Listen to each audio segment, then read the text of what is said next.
Hello everybody.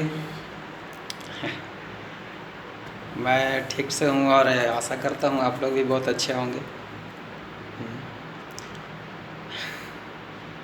आप लोग का भी समय ठीक ठाक ही चले। अच्छा चले।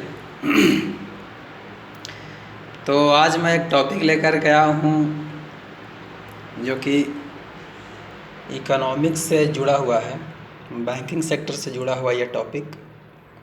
इस टॉपिक का नाम है रेपो रेट और रिवर्स रेपो रेट। जी हाँ, रेपो रेट और रिवर्स रेपो रेट। बहुत से लोगों को कन्फ्यूजन होता है कि what is repo rate and what is reverse repo rate.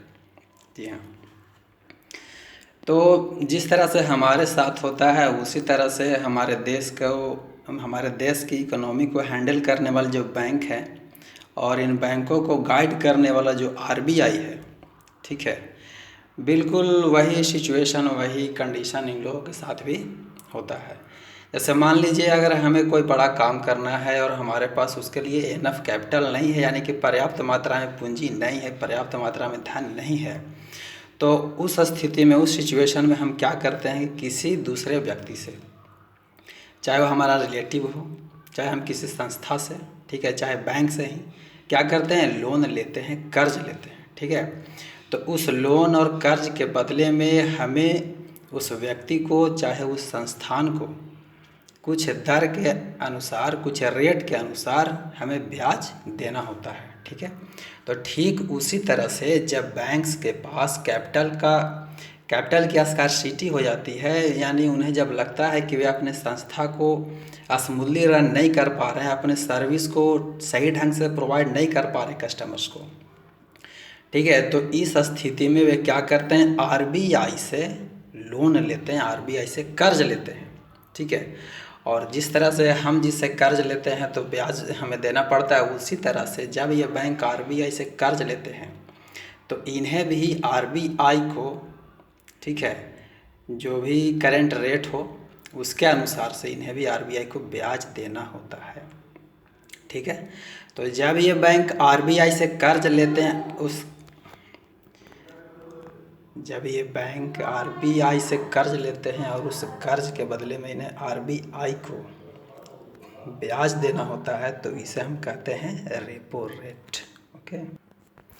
और ठीक है उसी तरह से जब हमारे पास कैपिटल जो है, पूंजी जो है, हमारी ज़रूरत के अनुसार से थोड़ा ज़्यादा होने लगती है, जब हमें लगता है कि नहीं हमारे पास अभी काम चलने लायक है, कैपिटल पूंजी है हमारे पास, ये जो एक्स्ट्रा है, जो एक्स्ट्रा कैपिटल है, इन्हें हमें कहीं रख देना चाहिए, तो हम उस कैपिटल को बैंकों में जमा कर देते हैं, ठीक है।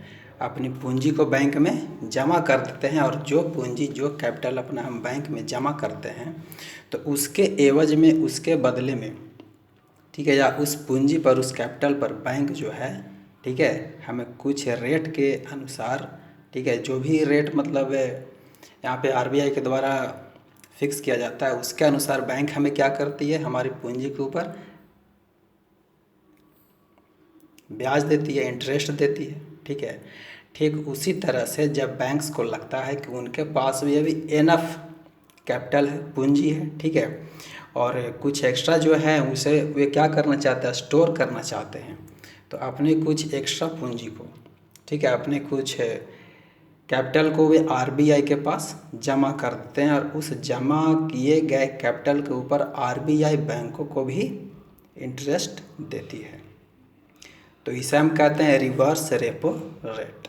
जी हाँ, इसे हम कहते हैं रिवर्स रेपो रेट। यानी कि जब बैंक आरबीआई से कर्ज लें, ठीक है, बैंक जब आरबीआई से कर्ज लेते हैं और आरबीआई इन बैंकों से जो ब्याज लेता है उसे कहते हैं रेपो रेट, और जब ये बैंक अपनी पूंजी को आरबीआई के पास जमा करते हैं और उस जमा की हुई पूंजी के ऊपर आरबीआई बैंकों को क्या देता है, इंटरेस्ट देता है, तो उसे हम लोग कहते हैं रिवर्स रेपो रेट। जी हाँ, लेकिन यहाँ भी सेम सिचुएशन हम लोग के जैसा ही होता है कि जब हम बैंक से लोन लेते हैं, बैंक से अगर हम कर्ज लेते हैं तो हमसे बैंक जो है ज़्यादा इंटरेस्ट चार्ज करती है, ठीक है, थोड़ा ज़्यादा रेट में हमसे वो क्या लेती है, ब्याज लेती है।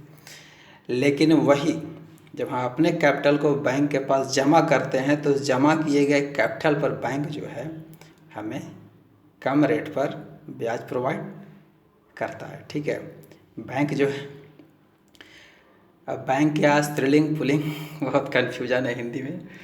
तो बैंक क्या करता है कि हमें कम रेट पर ब्याज प्रोवाइड करता है। ठीक उसी तरह से कि जब रेपो रेट की बारी आती है, ठीक है, यानी कि जब आरबीआई बैंकों को कर्ज देता है और उनसे, ठीक है, ब्याज लेता है तो वो थोड़ा ज़्यादा रेट पर होता है। लेकिन यही जब बैंक अपनी पूंजी को आरबीआई के पास जमा करते हैं और आरबीआई जब इन्हें ब्याज देता है तो वो कम रेट पर होता है। तो अभी करेंटली में हमारा रेपो रेट है 4, ठीक है, 4%, और रिवर्स रेपो रेट जो है वो 3.35% है। जी हाँ, यानी कि जब बैंक आरबीआई से कर्ज लेंगे तो बैंक इनसे, आरबीआई जो है बैंकों से 4% के हिसाब से इंटरेस्ट लेगा, और यही बैंक जब आरबीआई में अपनी पूंजी को जमा करेंगे, कैपिटल को जमा करेंगे बॉन्ड के रूप में। जी हाँ, अब बॉन्ड क्या है मैं नेक्स्ट वीडियो में डिस्कस करूँगा। तो बॉन्ड के रूप में जब ये बैंक जो है आरबीआई के पास अपनी कैपिटल को स्टोर करते हैं तो आरबीआई जो है इन्हें 3.35, या मतलब इकोनॉमी के अनुसार या मार्केट के अनुसार जो भी रिवर्स रेपो रेट है उसे प्रोवाइड करता है। और ये रेपो रेट और रिवर्स रेपो रेट जो है हमारे देश की जीडीपी और इकोनॉमिकल कंडीशन के अनुसार तय किया जाता है। ठीक है, तो आई होप आपको अच्छा लगा होगा, समझ में आया होगा। तो ओके, मिलते हैं नेक्स्ट वीडियो में।